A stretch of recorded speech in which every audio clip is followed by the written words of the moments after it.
Who killed బాబాయ్? నేను అడగలా, మొన్న నేను అడిగా. నిన్న ఆయన కూతురు అడిగింది, అవునా కాదా? నీ సోదరి ఒక మాట అడిగింది, పాలకులకు పరిపాలించే అర్హత లేదండి, సిద్ధం అన్నావు. సమాధానం చెప్పు.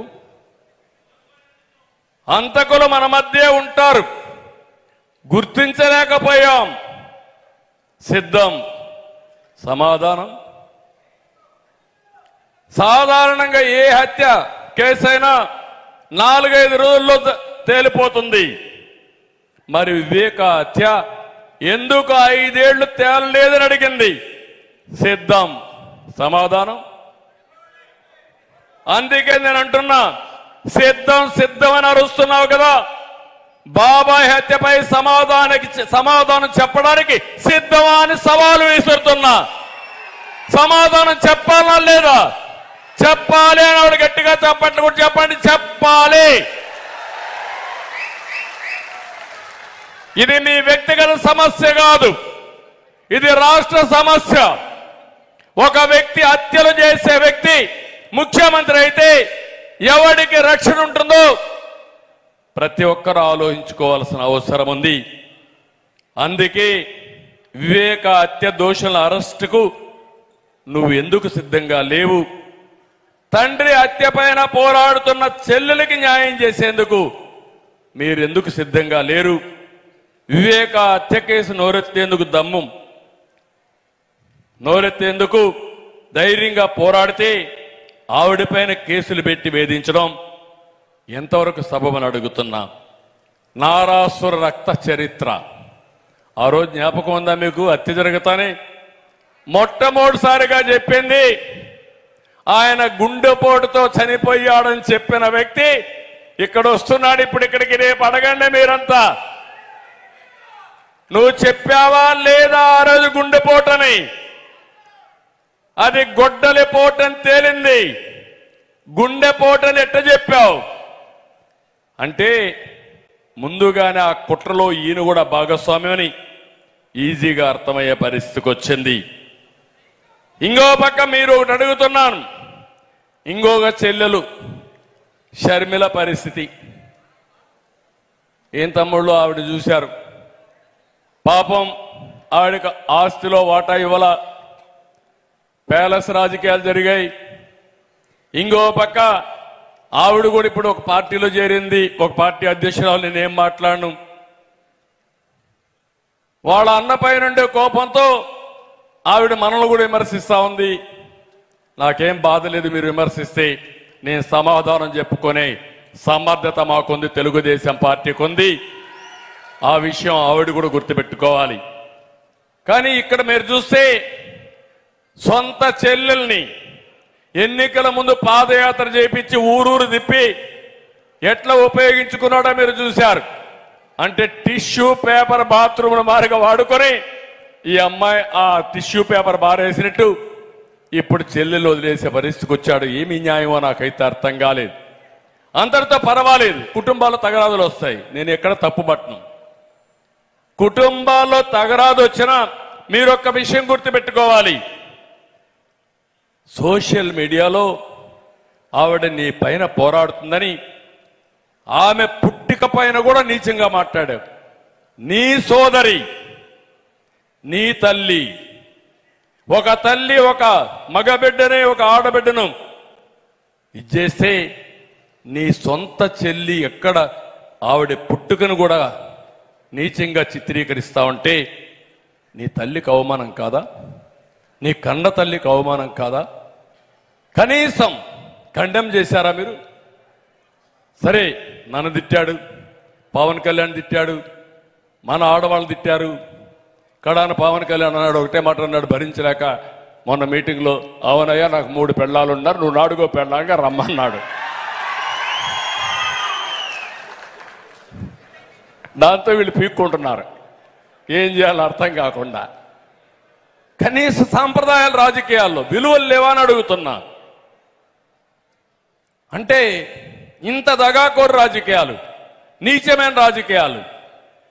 ఇవన్నీ చూస్తే చాలా బాధేస్తుంది. అందుకనే మీరందరూ కూడా గుర్తుపెట్టుకోవాల్సింది, ఒక నేరస్తులు, నేర స్వభావం ఉండే వ్యక్తులు అధికారాన్ని వ్యాపారంగా చేసుకుని డబ్బులే ప్రధానంగా ఆలోచించి ఎలాంటి నీచానికైనా కానీ చేస్తే ఇలాంటివే జరుగుతాయి. ఈ విషయం మీరు గుర్తుపెట్టుకోవాల్సిన అవసరం ఉంది. నిన్న ఒక అతను హైదరాబాద్లో తెలంగాణ అతను ఒకసారి మాట్లాడితే నాకు చాలా బాధేసింది. ఏంట్రా ఈ రాష్ట్రం అని. సార్, హైదరాబాద్ అంతా మీ వల్లనే వచ్చింది. సైబరాబాద్ మీరు నిర్మాణం చేశారు, బ్రహ్మాండమైన ఎకోసిస్టమ్ ఇచ్చారు. ఈరోజు ఏ మారుమూలకు పోయినా ఆ అభివృద్ధికి మీరే కారణమని మనస్సాక్షిగా అందరూ ఒప్పుకుంటున్నారు. నేను నిన్న మొన్న ఆంధ్రాకు పోయాను. ఒక 2-3 రోజులు ఏదో మా స్నేహితుడు పెళ్ళుంటే పోతే తిరిగి వస్తా ఉంటే నేను ఒక హోటల్ దగ్గర నిలబడి ఎట్లుందో కనుక్కున్నాను. కనుక్కుంటే ఒక వ్యక్తి అక్కడికి వచ్చి, లారీ, అంత మునుపు నేను లారీ ఉండేది, ఇప్పుడు లారీ కూడా అమ్మేసుకున్నా, ట్రాన్స్పోర్ట్ మొత్తం దెబ్బతినింది, లారీ ఓనర్గా ఉన్న నేను ఈరోజు క్లీనర్గా తయారైపోయాను. అంటే అదే లారీకి ఇతని డ్రైవరు క్లీనర్గా తయారయ్యే పరిస్థితికి వచ్చాడు. ఒక్క నిమిషం తమ్ముడు, లాస్ట్లో ఆ లారీకి డ్రైవర్గా తయారయ్యే పరిస్థితి వచ్చాడు.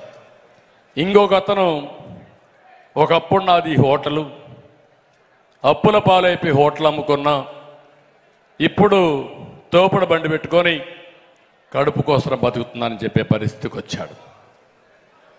నేను చెప్పింది ఇది యథార్థమైన కథలు ఇవన్నీ. మీరు చూశారు రంగనాయకమ్మ, ఎక్కడో ఎల్జీ పాలిమర్స్లో యాక్సిడెంట్ జరిగితే ఇది తప్పని సోషల్ మీడియాలో ఒక పోస్టింగ్ పెట్టింది. మనసు చంపుకోలేక ఆవిడ ఎవరు లేరమ్మా, ఎవరు లేరు, ప్లీజ్ ఎవరు లేరు, ఏది లేదు, కూర్చోండి. సోషల్ మీడియాలో ఆవిడ పోస్టింగ్ పెట్టంగానే వీళ్ళు వచ్చేసి ఆవిడ మీద దాడి చేసి తర్వాత ఆ హోటల్ ముయించేసి ఆవిడ్ని వ్యాపారాలు చేయనీయకుండా చేసే పరిస్థితికి వచ్చారు. హోటల్ పోయిన తర్వాత ఒక చిన్న వ్యాపారం చేసుకోవాలని చాలా అవస్థపడి ఒక వ్యాపారానికి పోతే పర్మిషన్లు కావాలని పర్మిషన్లు ఇవ్వకుండా చేశారు. ఏమి చేయాలనో బ్రతకలేక గుంటూరు వదిలిపెట్టి హైదరాబాద్కి వెళ్ళిపోయి అక్కడ ఏదో చిన్న చిన్న పనులు చేసుకుంటూ పొట్టబోసుకునే పరిస్థితికి వచ్చిందంటే మీరు ఒక్కసారి ఆలోచించుకోవాల్సిన అవసరం ఉంది. ఇలాంటి వాళ్ళు చాలామంది, ఒకరిద్దరు కాదు, చాలామందిని మనం చూస్తే ఈరోజు చాలా దారుణంగా చనిపోయే పరిస్థితికి వచ్చారు. చాలామందిని వీళ్లే చంపేశారు. నేను ఈరోజు పల్నాడుకి వెళుతున్నాను. ఒక్క పలనాడులో 30 మంది కార్యకర్తల్ని పొట్టన పెట్టుకున్నారు. నిన్నో మొన్నో నీళ్లు అడిగితే నువ్వు నీళ్లు అడిగే సాహసం చేస్తావని ఒక మహిళని ట్రాక్టర్ పెట్టి తొక్కిచ్చేశారు. అంటే ఇది పరాకాష్ఠ. మీరు చూశారు, మంచి డాక్టర్ సుధాకర్ ఏమడిగాడు, ఒక మాస్క్ అడిగాడు. కరోనా సమయంలో మాస్క్ నన్ను అడగతావని సస్పెండ్ చేసి పిచ్చివాణ్ణి చేసి ఎక్కడికక్కడ వేధించి కడాన హార్ట్ అటాక్తో చచ్చిపోయే పరిస్థితికి వచ్చాడు. సుబ్రహ్మణ్యం అనే ఒక డ్రైవర్ని చంపి కారులో డోర్ డెలివరీ పంపించారు.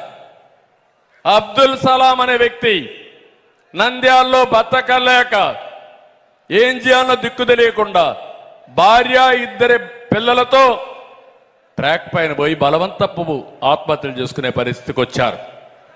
ఈ విధంగా చాలా మందిని చంపేశారు. చాలా మంది ఆత్మహత్యలు చేసుకున్నారు బతకలేమని. నేను ఒకటే ఇక్కడే నాయకులకి కార్యకర్తలు చెప్తున్నా, ఇలాంటి వ్యక్తులు కానీ మళ్ళీ ఏదైనా జరిగితే ఇప్పటికే రాష్ట్రం 30 ఏళ్లు పోయింది, ఎవరికి రక్షణ ఉండదు. ఆ విషయం మీరు గుర్తుపెట్టుకోవాల్సిందిగా మిమ్మల్ని అందరినీ కోరుతున్నా. ఈరోజు కులాలను రెచ్చగొడుతున్నాడు. నిన్న చూశారు, జనసేన తెలుగుదేశం పార్టీ పొత్తు పెట్టుకుంటే ఈ రెండు పార్టీలకు లేని బాధ వైఎస్ఆర్ కాంగ్రెస్ పార్టీకి వచ్చే పరిస్థితికి వచ్చింది. రెండు రాజకీయ పార్టీలు ఒక అవగాహనకు వచ్చాం, ఒక సయోధ్యకు వచ్చాం, ఒక అవసరాన్ని గుర్తించాం. రాష్ట్ర ప్రయోజనాల కోసం రెండు పార్టీలు కలిసి పోటీ